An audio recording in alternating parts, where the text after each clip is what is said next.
While working on repairing fresco paintings in Lviv's St. Peter's and St. Paul's Garrison church, specialists uncovered a rare signature of Francis Ekshtien. Autorzy lubią się podpisać. Every author likes to leave their signature. For us, such discoveries are really valuable. According to the art specialists, Francisco painted the central part of the temple.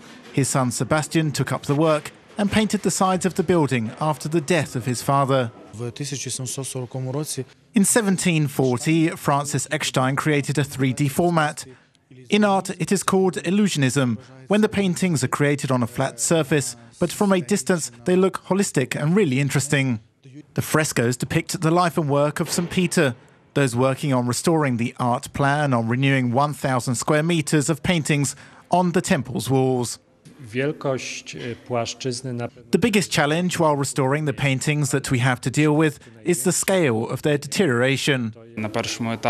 During the first stage of work, we did some research and learned about the technological approach, so it would be easier for us to start the restoration process. After all, the process is quite complicated.